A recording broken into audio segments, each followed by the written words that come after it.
Hi, good morning mga ka-vlogs. Andito tayo ngayon Saturday morning.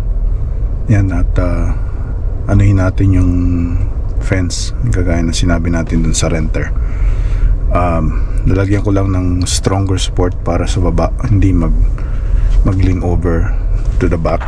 So, yan. Samahan nyo ako. Thank you.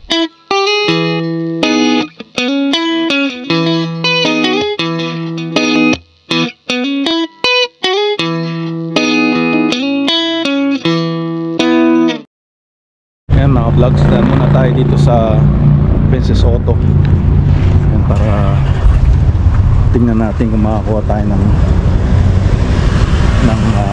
tawag nito, drill bit na 5/8 or 1/2 para dun sa malaking tornilyo. Ayan mga vlogs, mukhang ito yung kailangan natin. May music kaya tanggalin ko muna, bayad muna tayo. Mind if I vlog, right?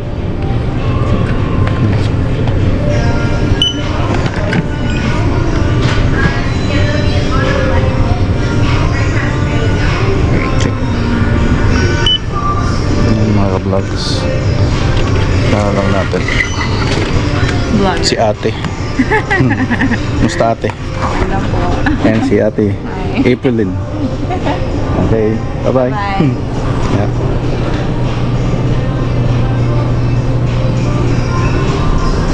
Vlogs, may mga bikers tayo doon sa likod, oh.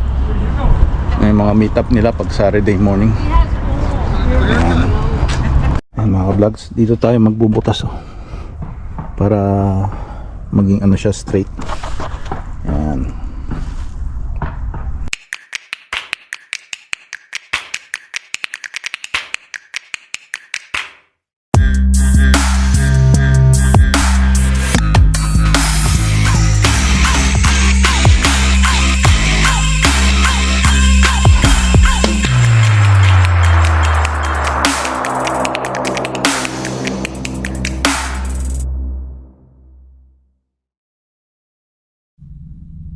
Ay mga vlogs, hindi nag-work yung nadala nating bolt, nut and bolt. So bumili ako with one of these, tsaka washers, dalawa for $4.96, $5.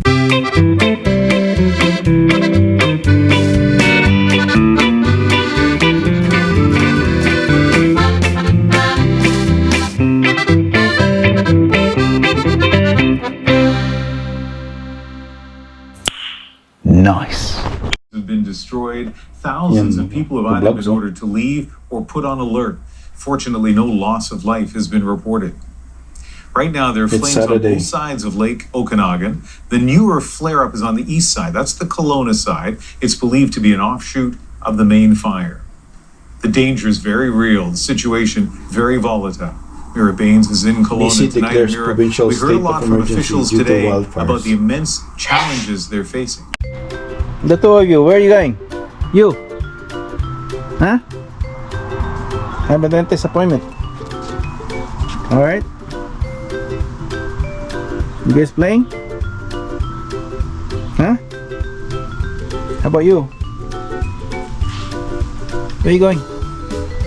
Where are you going?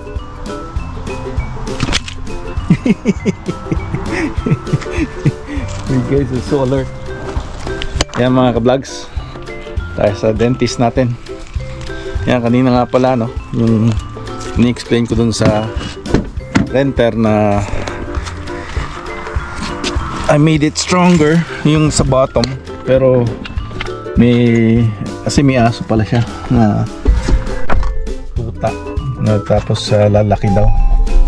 So concern niya is pagka lumaki yung aso is masira yung bakod, sabi ko, and then he's trying to shake it. Sabi ko, please don't do that at sa gate, para yung sa mga pagkasalikod may mga RV or something na gusto mag-enter, kaya hindi siya masyadong stable. So sabi ko, I'm gonna put 2 more bolts, lalagay akong lumber dyan para it's gonna be more stronger. So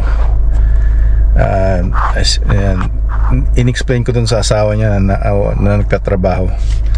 Sa phone tinawagan ko na yung lalaki is a little bit argumentative, sabi ko. Tapos sabi niya apologize daw dahil medyo nag-quit daw ng smoking. So ayan, pagka yung mga bisyong ganyan minsan is nag-iiba yung kung nasanay ka dun sa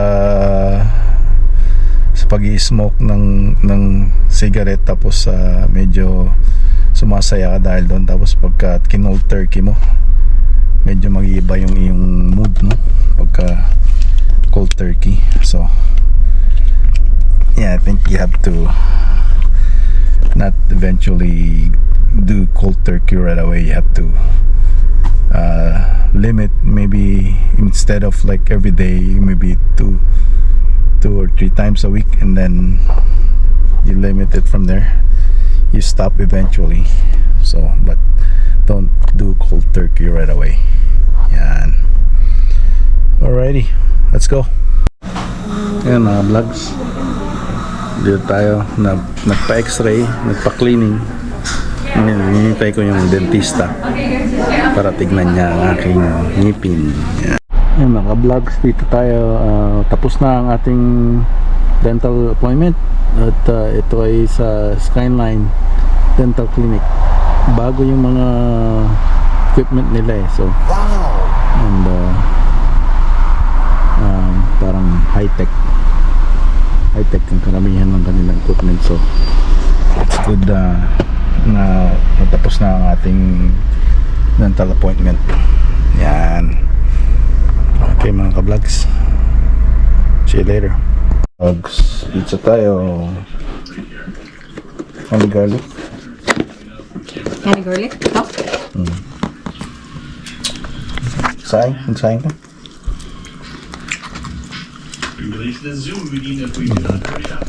Drop.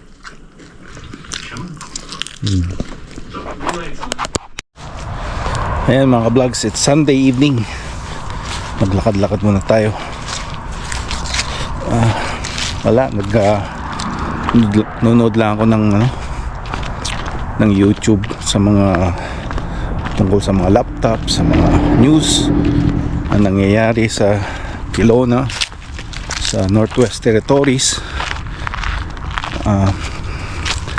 Yan tapos napadaan din ako doon sa HARP system, na yun daw ang dahilan kung bakit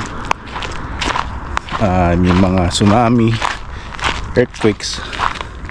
Pero wala naman proven fact, yun ang weather natin mga ka-vlogs, sunset na. So yun nga ang ating pag-usapan tungkol sa weather na nangyayari. So in the coming years, maybe it's gonna come like the other years. Yung mga sunog nasa around Jasper. Ngayon naman is Jasper before, at saka sa west, sa Burns Lake, ganyan. And then the following year after that, nasa south, Cache Creek, Fort St. John. We're due here. Merong mga wildfire malapit dito sa Prince George, but mostly lahat ng mga tao ito yung ginagawang central evacuation area. So yun ang role ng Prince George dito as of now. Sana in the coming years, hindi mangyari sa Prince George yung nangyari sa Kelowna ngayon. Na-evacuate ang Kelowna, at saka BC ngayon is under state of emergency dahil doon. So nakakalugmok isipin, yan. So saka ano pa ba yung mga trabaho. At saka yung mga pag na-evacuate ko pala dito, may support ka from the, I think it's from provincial, I'm not sure if it's federal, but may mga per diem sila, gaya yung mga na-evacuate sa Quebec, may mga natanggap sila sa government. Yeah, but I'm not sure if it's federal or provincial. So ayan.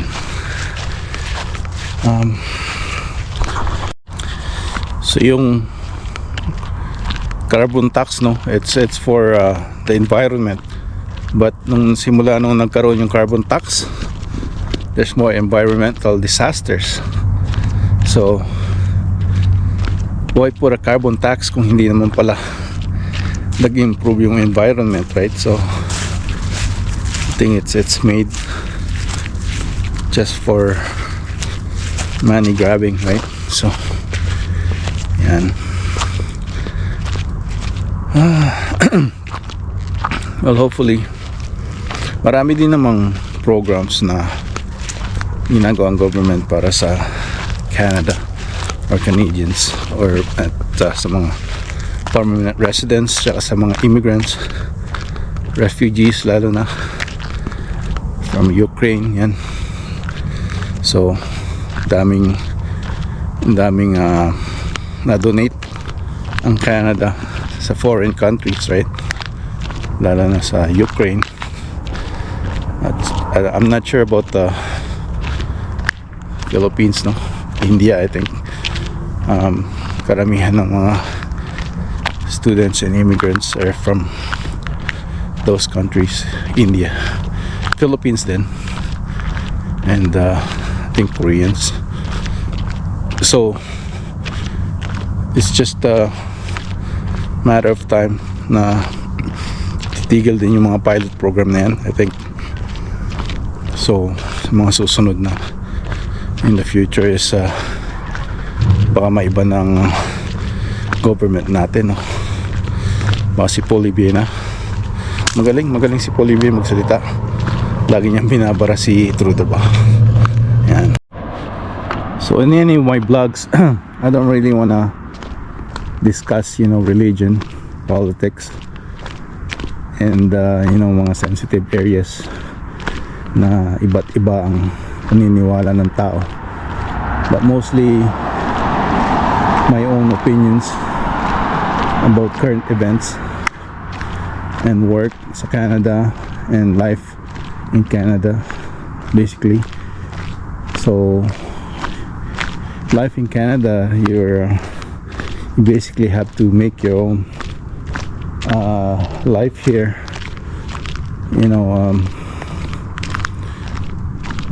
make up, your friends, make some friends and some networks, especially some mentorship, no? Pero from my point is it's different, because I moved from different province to here, to British Columbia. So, and mostly I spent my time in Ontario. So some of my friends that were there, they moved on, and still get in touch sometimes in Facebook Messenger. Pero busy na lahat, iba-iba na ang buhay ng tao pagka matanda na, no? Or tumatanda na, no? Hindi gaya ng mga kabataan. I think high school is the best life there is around sa buhay ng tao, high school life, kasi andun lahat ng mga kalokohan. I never studied in Philippines, so can't really tell you the difference between high school life in the Philippines and college life in the Philippines, but I'm pretty sure college life is also a fun life to have in the Philippines. So ayan, Paggabi na, ayan, may nag-chill lang na nagmumotor. Pero huli na ata ngayon pag muli ako ng two-wheel na vehicle, motorcycle or whatnot, kasi malapit na yung malamig na weather at i-store mo lang yun ng another 5 months before using it again. So nakikita ko na sa marketplace na yung mga motorcycle, they're putting it on sale. Meron ako nakita, it's a e-bike, scooter, but it looks like a motorcycle for $1,000 to 2016. It says a Ron car. I'm not familiar with that e-bike, but it looks like a nice ganda ng forma na motorcycle. So ayan mga vlogs, ayan na muna ang ating vlog for tonight, and hopefully I'll give you more tips, and if you have any questions or concerns or any comments, feedback about our vlog, just comment below, and don't forget to like, subscribe, and hit the notification bell para updated kayo sa ating mga videos. Salamat. Hasta la vista, baby. Bye bye. Ayos.